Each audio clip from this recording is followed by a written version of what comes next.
if he wanted a built-in excuse, a storyline that's already wrote itself, and he can blame it on his leg, do something dumb. I don't know if he's that type of guy. I say a lot of bad stuff about him, but a quitter, I'm not sure. He's a real competitor and wants to win. 100%.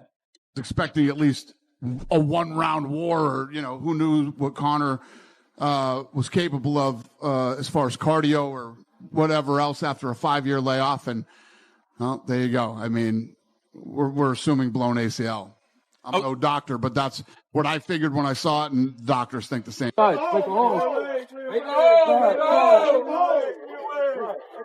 Was Conor McGregor's fate already sealed before he even stepped inside the octagon? Or did UFC 329 witness one of the most shocking and heartbreaking freak accidents in MMA history? That's the mystery shaking the entire MMA world right now. Adrenaline, excitement for finally coming back after 5 years. I don't know what he was thinking to open the fight. I don't know whose game plan this was to open the fight with the flying side kick or a roundhouse kick, whatever he threw. When you're dry, it's just crazy to me the way the fight started and ended. There's so many conspiracy theories out there. I mean, do you have any thoughts about that stuff as far as, going in there injured? He's taking his shoe off. His foot moved a little bit. I mean, any thoughts on that at all? It's tough to say, man, because he did kind of hop on that one foot when he was taking his shoe off. But it's tough to say. If you knew you were injured, I doubt you would throw a jumping side kick. Dustin Poirier is focusing on one moment above everything else, the opening kick. In his opinion, that was a serious knee issue. He believes McGregor was facing a major knee problem. Making such an explosive first move would hardly make any sense. Dustin isn't confirming or denying an injury. He's simply explaining that Conor's strategy and the fight's sudden ending don't appear to align, which is why the controversy continues to grow. Again, I know you'll be saying I'm reading a lot into this in the comments, but just look, boom, and then it's like a little stumble back. Like, it's not conclusive proof that there was anything wrong, but it's not McGregor at 100% either. Like, that doesn't look great. And then the third time he throws it on the footage, boom, and then he walks away. So we don't actually see McGregor in full flow, like kick, kick, kick, kick, like hammering the pads, or it's almost like, and I'm not saying that this is the case because it's hard to know, when they needed their footage, he's like, all right, let me do the kick I'm going to do. Do you know what I mean? Like, potentially that's possible. Because this kick and then him walking off doesn't prove he was fine to me. I know a lot of people are saying, oh, well, he threw the kick on the pads. Aye. And then he walked away immediately. Like, he did three. It's very possible that there was a tear that was bad enough to not be able to win a fight, but that he was still able to pretend for a minute. Very possible. Fighters have done this. This is where the injury theory began attracting serious attention. Analysts studied Conor McGregor's training footage frame by frame and spotted small moments that appeared unusual. None of this proves he stepped into the fight already injured, but they also believe the clips don't confirm he was completely healthy. Without official medical confirmation, everything remains uncertain, but it's still enough to keep the controversy. Did he know that before he stepped foot in the cage? Because people are looking at all sorts of footage online now and going, was his knee fucked before he even got in that cage? And did he know that this was a complete waste of time before the bell? After UFC 329, the biggest question wasn't about who walked away victorious. It was whether Conor McGregor already knew something was wrong before the fight even started. So far, there is no proof to support that claim, but the ongoing debate has completely changed the way fans are looking at his shocking defeat. All right, so let down in Sin City last night. So much expectation didn't come to fruition. It's early in the morning, so I'm heading back to the Bay. It's like somebody broke into my house on Christmas morning and took my gift. I discussed that and more in my live reaction from Octagon side. UFC 329 was a great night, but the main event, that sucked.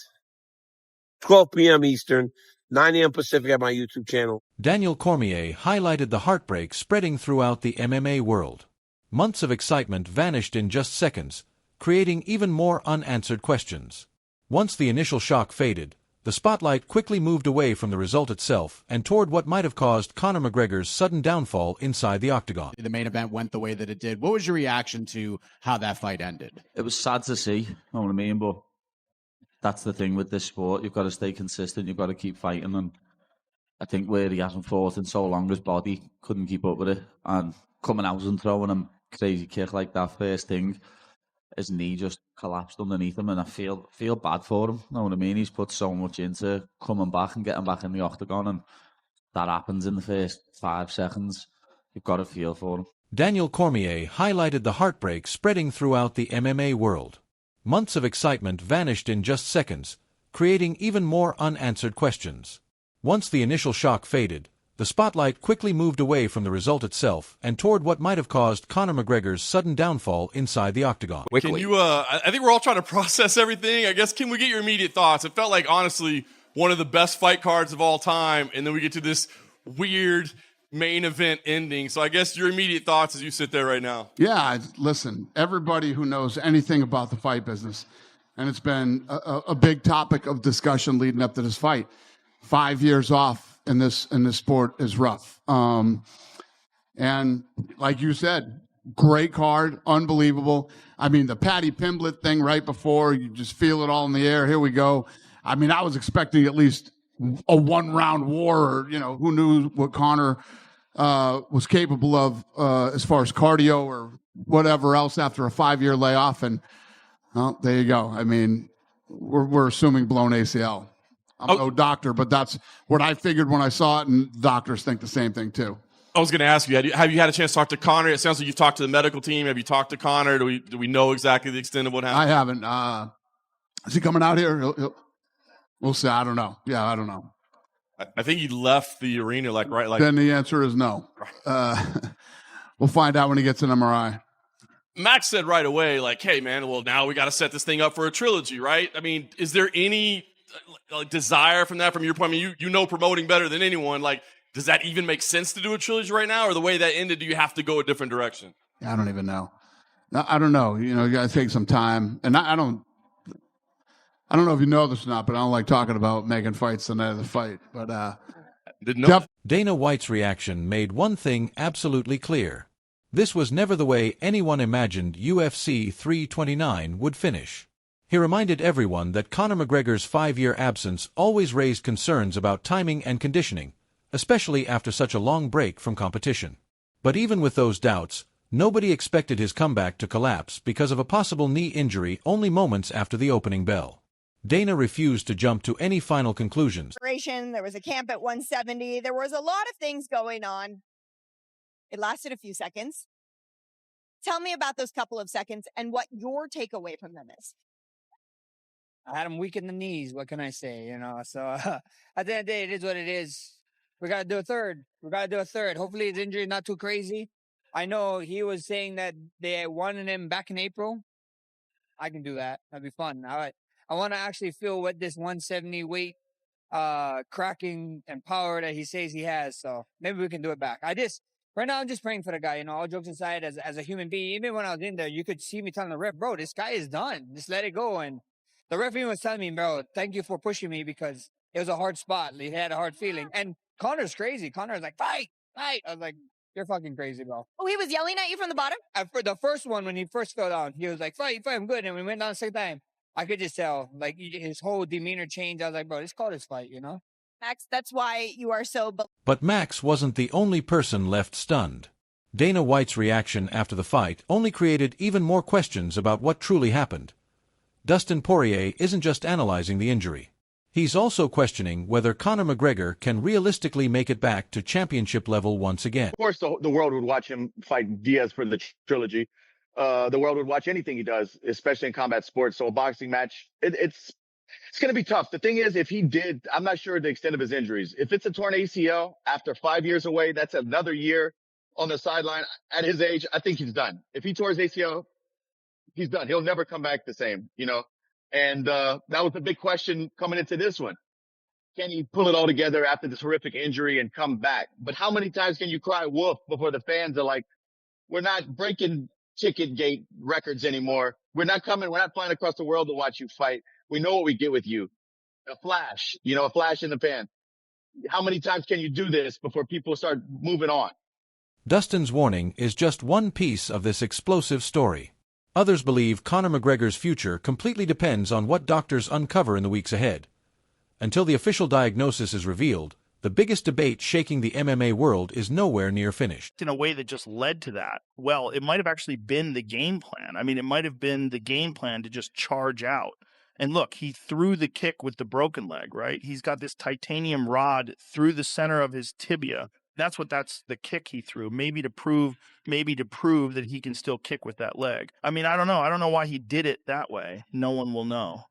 Only Conor knows. It's just we're all just, well, really seemed like he was back for the right reasons for legacy. And now potentially there will be another build or not.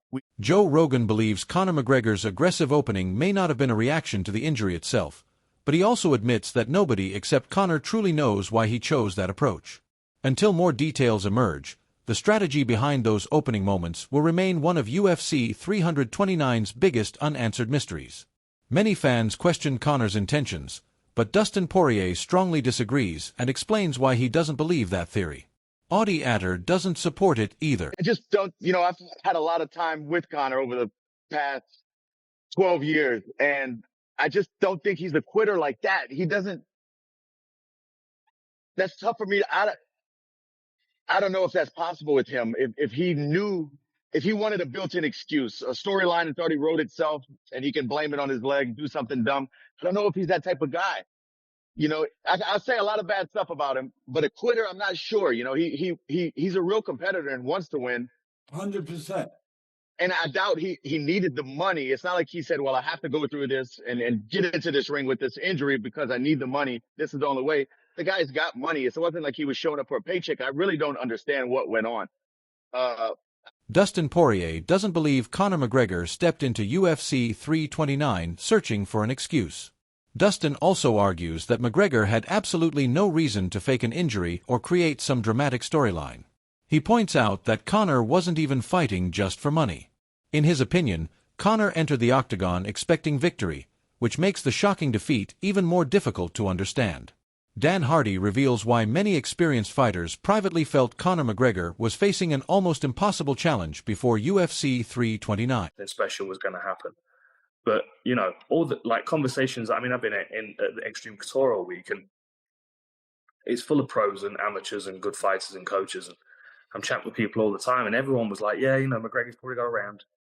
And then he's cooked, and it's like that was kind of the perspective. And when you fight in Max, you've got to have the best round of your life in the first round because he'll just suck the life out of you as the fight goes on. So it was always a matter of time before McGregor started to look terrible in the fight. It was just a shame it was in the opening seconds. It was an interesting fight week. For example, I did feel like at the press conference, it's almost like he was trying to go through his best lines and convince people he was the old version of McGregor. And then even in the weigh-ins, I know it's like early weigh-ins, but he looked a little bit shaky on the scales. And then even physically, he just didn't look like a good 170. Like Max Holloway actually looked like he looked pretty good at 170. To me, I'm like, this is a guy that's kind of filled out and looks healthy. But Conor McGregor didn't quite look the same way that he did against even guys like Cowboy Cerrone. And then it's like he got the leg break. Everything that Dan Hardy says many fighters expected Conor McGregor to be extremely dangerous in the opening moments, but believed Max Holloway's relentless pace would eventually take control as the fight went on. Looking back, Hardy also believes there were subtle warning signs during fight week that many people only recognized after the injury occurred. Are questions about whether or not he was injured before he ever got to the octagon. To that end, Conor denies it. You can go on his social media vociferously.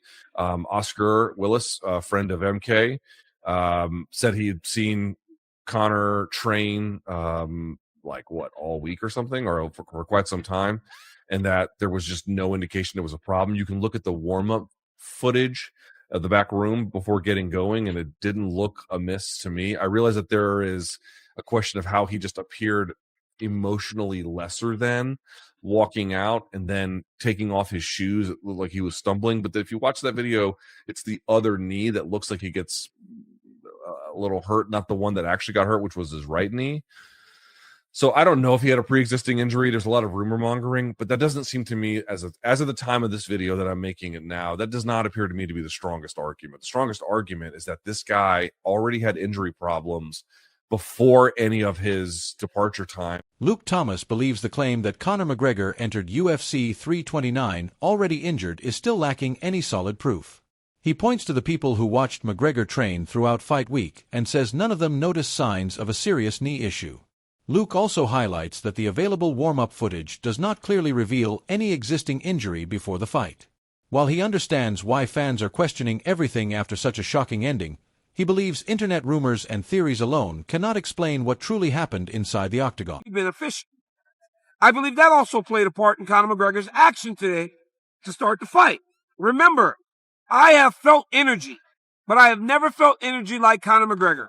Even when John Jones and I fought, the energy in the building does not match the energy in a building when Conor fights. It's just the truth. I want to be honest with myself and be honest with you. So that energy, after being away from him for 5 years, may tell you, do something great people expected. It ultimately led to the injury. Hats off to Max Holloway because Max recognized he was hurt. He was the one that told the referee to stop the fight because he could see that Conor's knee was blown. He's a stud, man, and this dude was ready and prepared to win. Daniel Cormier believes the incredible atmosphere inside the arena may have played a role in Conor McGregor's explosive opening. After waiting 5 years for his return, the massive pressure and overwhelming energy could have pushed him into making a dangerous and unnecessary gamble. DC also praised Max Holloway for quickly recognizing the injury and helping the referee bring the fight to an end. No, I'm with you. I kind of said that conversation last night. I mean, with that being said, Mike Tyson was knocked out by a guy named Danny Williams, and to me it was over. Who's going to keep paying for this? But they kept paying for it, and he went in again against Kevin McBride, and it didn't end well for him, but he got the money out of it, and the people still showed up. I feel like McGregor has that effect to him like Tyson did. For sure. He's a, once in a lifetime type of individual. And while he's still competing, people are going to want to see him compete in person. So I think he's going to always have a bit of that, but it's just, he has to ask himself, what is he doing? He's almost 40 years old. He's been out 5 years. If his knee's blown out, it's another year. It's, with the record breaking career he's had, I would just hate to see him be a freak show fighter like that and only come out for these exhibitions and I don't want to see that. That's not real fighting. According to Dustin Poirier, Conor McGregor's star power is nowhere near finished. He says fans will always show up, but the biggest choice now belongs completely to Conor himself. He must decide his own path and determine what comes next. After years away from competition and another serious injury, he must choose whether to chase elite-level fights again or accept that his career has entered a different chapter. Chael Sonnen questions whether Conor McGregor can realistically step back inside the octagon again.